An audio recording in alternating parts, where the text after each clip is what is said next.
again to you, my friend. I'm so excited to see you. Did you have fun during the week? Because I enjoyed my week. If this is your first time with us, you are welcome. We love you so much. My name is Imole. Yes, did you get that? Imole. And if today is your birthday, or this week, if any day in this week is your birthday, oh yes, you. Oh, happy birthday. We have a beautiful gift packed for you.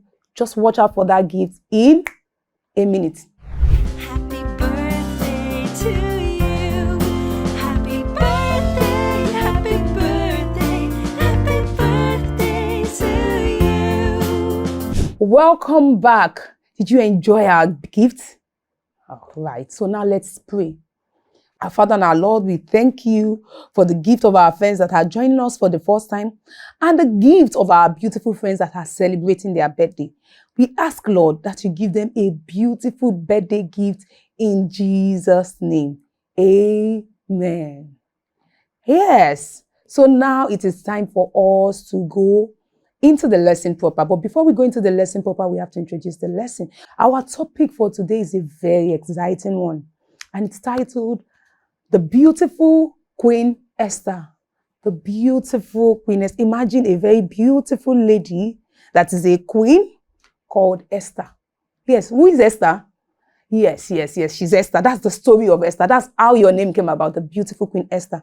And Esther is not just beautiful, she's brave, she's intelligent, she's prayerful, she's obedient, she's so much more, and all of that is packed in our topic. But before we go to that, I want us to go and have praise and worship, because we need to celebrate, we need to thank God, we need to show gratitude to God. So let us go briefly to have our praise and worship. Are you looking forward to that? Yes, I want to dance and celebrate. See you after the praise and worship.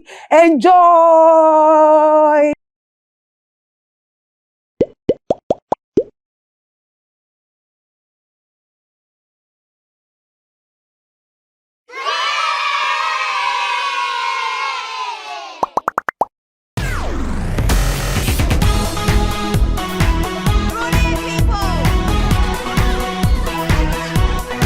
He's got the whole world in his hands. He's got the whole world in his hands. He's got the whole world in his hands. He's got the whole world in his hands. He's got the sun and the rain in his hands. He's got the moon and the stars in his hands. He's got the wind and the clouds in his hands. He's got the whole world in his hands. He's got the rivers and the mountains in his hands. He's got the oceans and the seas in his hands. He's got all of the animals in his hands. He's got the whole world in his hands. He's got everybody here in his hands. He's got everybody there in his hands. He's got everybody everywhere in his hands. He's got the whole world in his hands. He's got the little bitty baby in his hands. He's got my brother and my sister in his hands. He's got mom and dad in his hands. He's got the whole world in his hands. He's got the whole world in his hands. He's got the whole wide world in his hands. He's got the whole world in his hands. He's got the whole world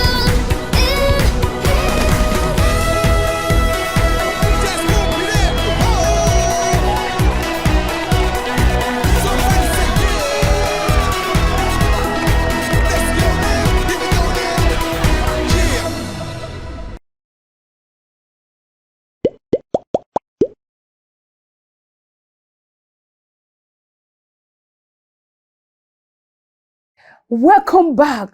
Hope you enjoyed the praise and worship, because I danced and I danced and I danced. Did you dance? Yes, it is good to celebrate. Now it's time for us to go into the lesson. The topic for today is Beautiful Queen Esther. It's a very, very exciting topic. But first, let's go to read the Bible passage.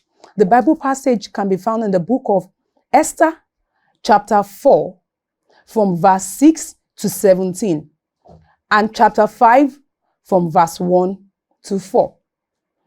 We'll be reading from the NIV version. And it says, So Attack went out to Mordecai in the open square of the city in front of the king's gate. Mordecai told him everything that had happened to him, including the exact amount of money Haman had promised to pay into the royal treasury for the destruction of the Jews. He also gave him a copy of the text of the edict for their annihilation, which had been published in Susa, to show to Esther and explain it to her. And he told him to instruct her to go into the king's presence to beg for mercy and plead with him for our people. Attack went back and reported to Esther what Mordecai had said. Then she instructed him to say to Mordecai, all the king's officials and the people of the royal provinces know that for any man or woman who approaches the king in the inner court without being summoned, the king has but one law, that they be put to death unless the king extends the gold scepter to them and spares their life. But 30 days have passed since I was called to go to the king. When Esther's words were reported to Mordecai, he sent them back this answer. Do you think that because you are in the king's house, you alone of all the Jews will escape? For if you remain silent at this time, relief and deliverance for the Jews will arise from another place, but you and your father's family will perish. And who knows but that you have come to your royal position for such a time as this? Then Esther sent this reply to Mordecai. Go, gather together all the Jews who are in Susa and fast for me. Do not eat or drink for 3 days, night or day. And I and my attendants will fast as you do. When this is done, I will go to the king, even though it is against the law. And if I perish, I perish. So Mordecai went away and carried out all of Esther's instructions.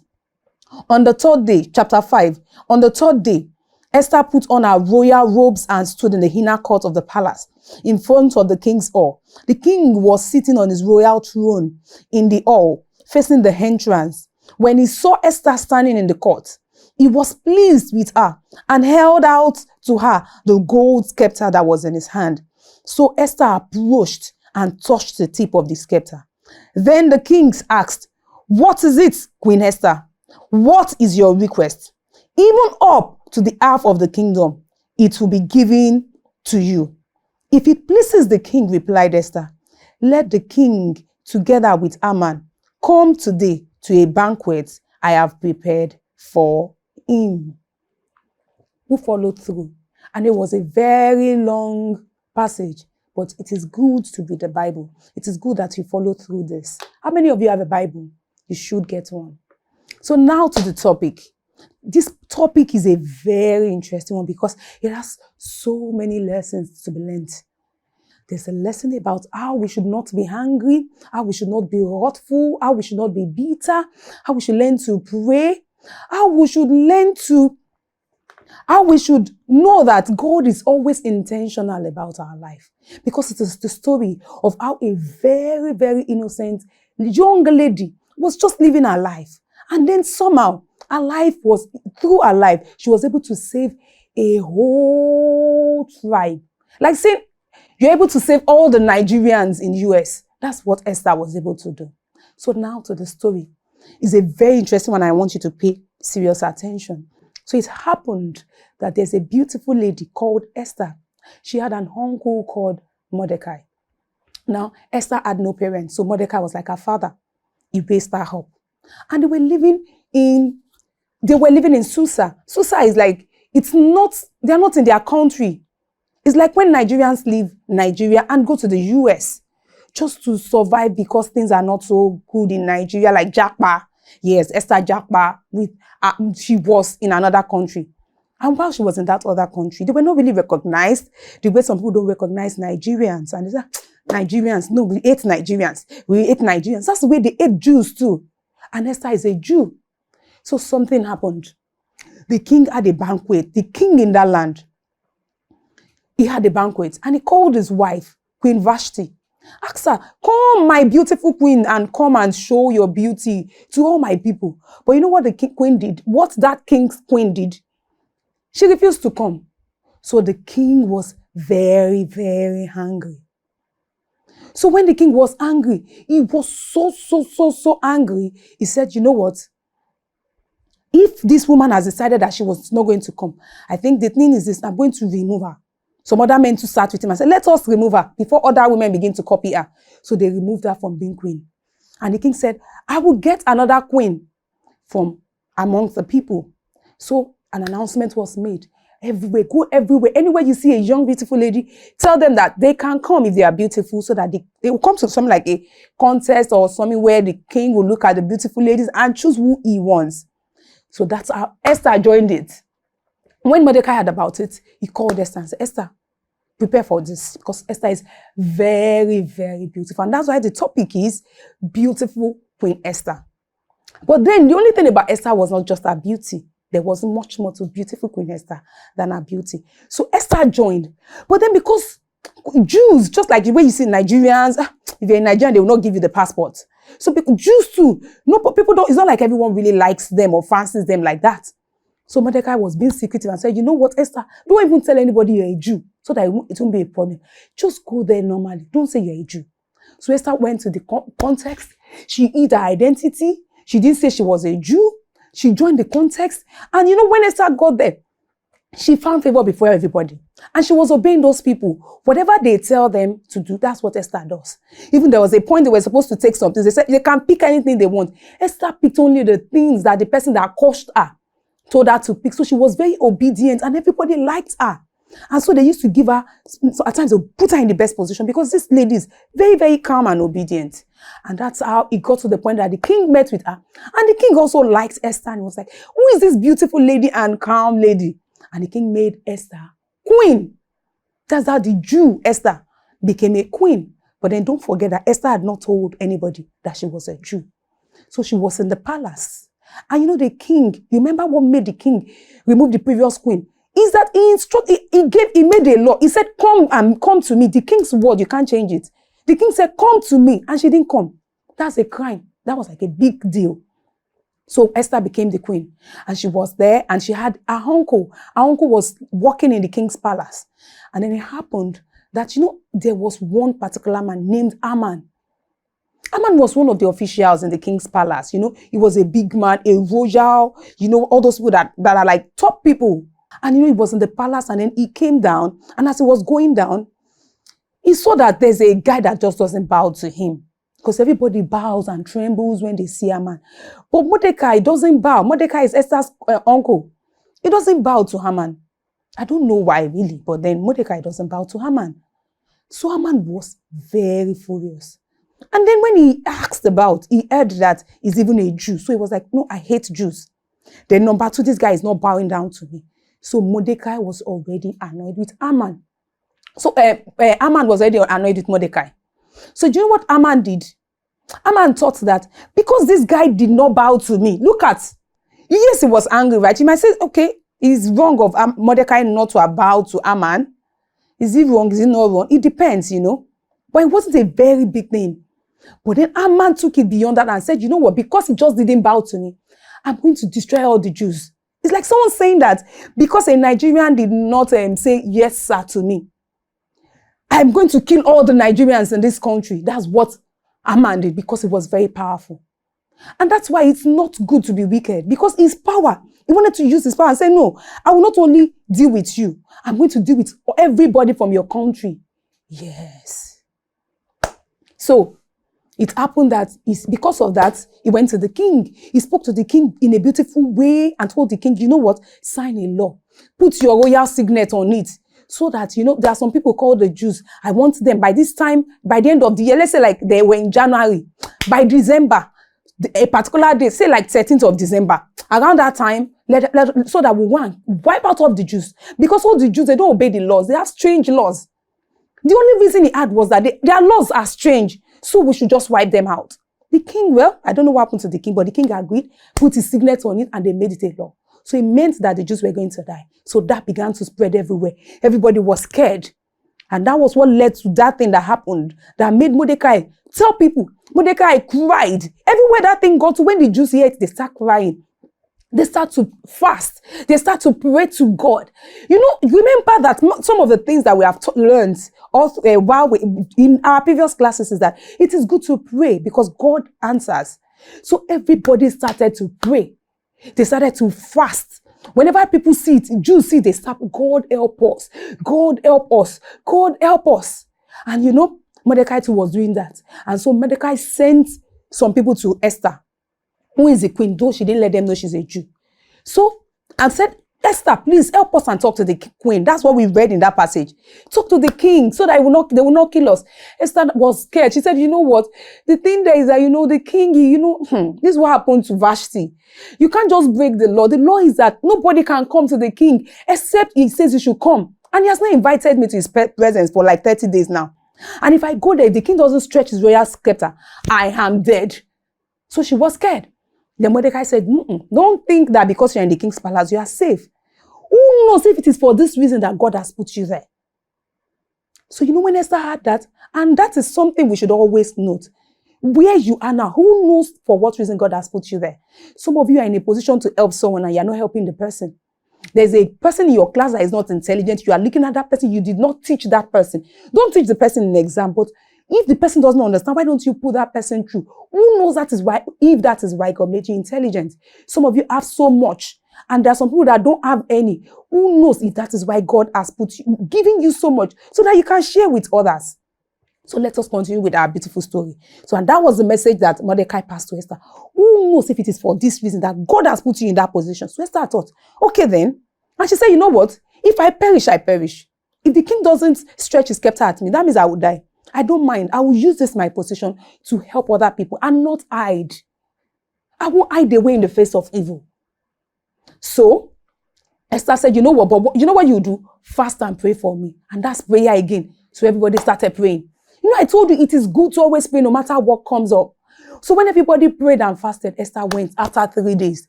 And you know what happened? The king stretched his royal scepter. And in fact, the Bible said she found favor before the king. The king was so happy. Despite the fact that he didn't even invite her. She broke a law. The king wasn't annoyed. He was happy. And he was like, come, Esther, ask what you want. Come and ask me for anything. He stretched his royal scepter, his golden scepter, and she touched it. And said, come and ask. I will give even up to half of my kingdom. Imagine. So Esther said, you know what, king? She told him, let us have a dinner. And they had a dinner the first day. Then you know what happened in between then? When Esther went, okay, she said, let us have a dinner, but let someone come with you to that dinner. And that person should be Aman. So she invited Aman. Aman was very happy that, only me. The king invited only me. The queen invited only me and the king. I'm a very great man. I'm a mighty man. So they went to the dinner. Esther prepared the dinner. The king enjoyed. Aman enjoyed, and they were so excited. But when Aman was leaving, he got downstairs and he saw Mordecai again. He saw that Mordecai did not tremble at his sight. And this guy is just scared of me. And Mordecai wasn't scared. He said, you know what? I'm not only going to kill Mordecai. He got home and did another thing. He built a gallows. You know what they used to hang? It's like when they hang people there to kill. When you want to kill people, and then you put something very high and put something like a rope there. That's a gallows that they will not hang that person on. Yes, that he wanted Mordecai not to just die anyhow. To die, in fact, in a very bad way. What is the meaning of that? That was too much. And it is not good for us to be bitter. It is not good for us to be wrathful. It is not good for us to wish wicked, evil things to happen to people. Because that was just a small thing. He built a gallows 50 cubits high so that Mordecai will hang from that gallows. And he was very happy. And after he built the gallows, he planned that by the next day, he would go and tell the king in the morning that, you know what, I need a special favor of you. I want you to allow me to hang Mordecai on that gallows.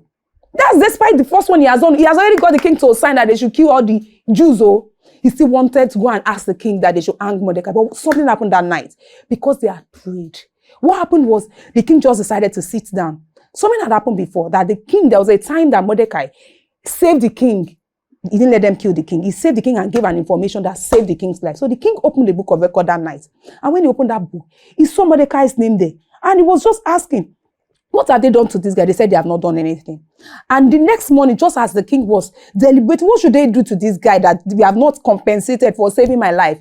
That was when Haman walked in and he was coming to meet the king to tell the king to hang Mordecai. And the king said, Haman, oh, you are just here in time. You are here just in time.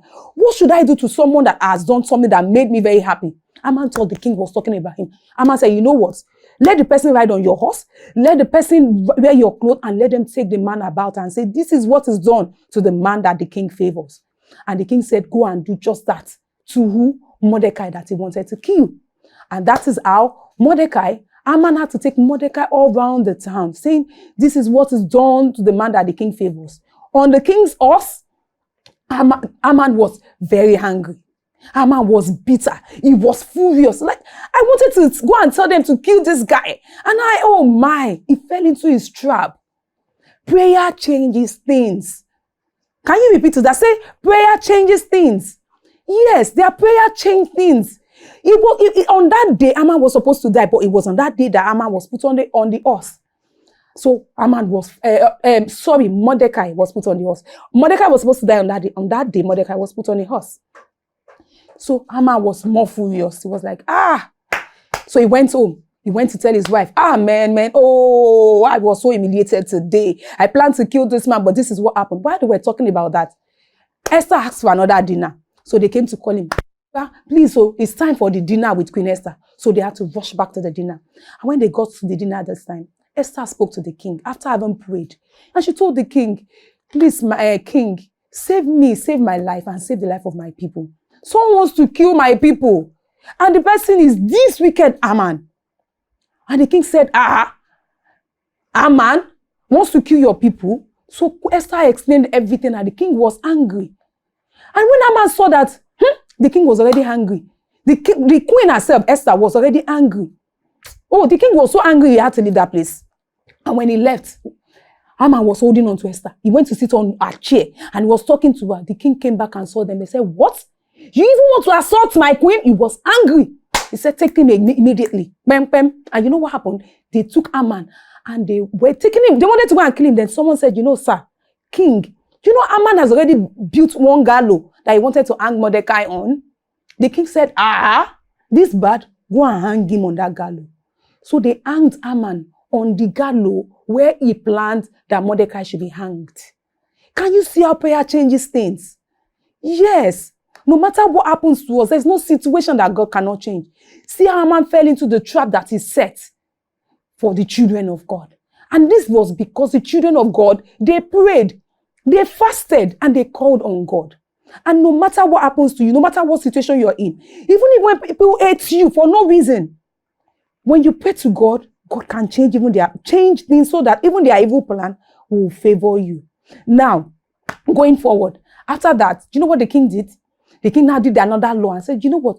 I give you another signet. Make any law you want to pass concerning the Jews. A law was passed. On that day that Haman planned that the Jews should be killed, anybody that comes to face the Jews should defend themselves and fight them. And that's what the Jews did. And Mordecai now rose and became the second to the king in the land. And that was how everybody had peace. All the Jews were happy. They were peaceful. Everybody was happy about Esther. Everybody was very grateful for how Esther was brave. How Esther was, she did not give up. She did not leave everybody and say, oh, it's only me. It's not, I don't want to kill myself. Oh. And she helped people. And with that, we have come to the end of the story of the beautiful Queen Esther. Remember I said it, that the only thing about Esther is not just her beauty. She was what? What did you get about Esther? She was brave. Esther was very prayerful. Do you know what it took for her to have gone to the king's palace without the king calling her to the point of death? Because she had to stand for what is right. She stood for what is right. She stood for what is right. She was brave. She was very prayerful.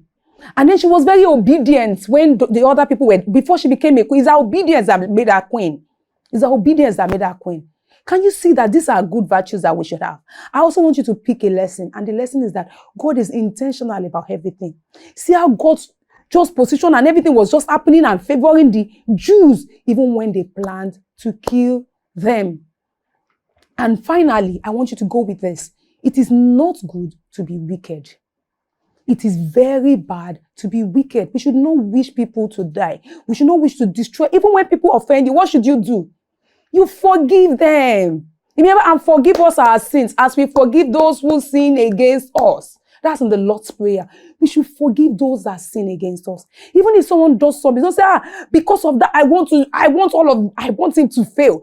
No, you should forgive them. Because if Haman had forgiven Mordecai, then he wouldn't have died. But because he didn't forgive Mordecai, it became bitterness. It led to wrath, and it led him to doing so many things that led to his death. Did you get that? It is not good to be bitter or wrathful against people. And with that, we have come to the end. But we have a memory verse for today. And our memory verse is found in that Esther, the book of Esther, chapter 4, verse 14, the B part. And it says, and who knows but that you have come to your royal position for such a time as this. Repeat it after me. Esther, chapter 4, verse 14b. And who knows but that you have come to your royal position for such a time as this. And I want you to ask yourself that question. Anywhere you go this week, don't fail in helping people. Help people in any way, in any capacity that you have. Help people. You can help people by smiling at them. You see someone crying, smile at them. That's something. Who knows if you pass that place at that time so that you can make that person happy. And with that, we have come to the end of this lesson. I hope that you have enjoyed yourself, because I enjoyed and I love that story too, so much. It's a very beautiful story. And how many of you are open to save nations like Esther? You will not destroy nations. You will save nations like Esther. Yes, that's you. And with that, we have come to the end of this lesson. See you next week. Bye.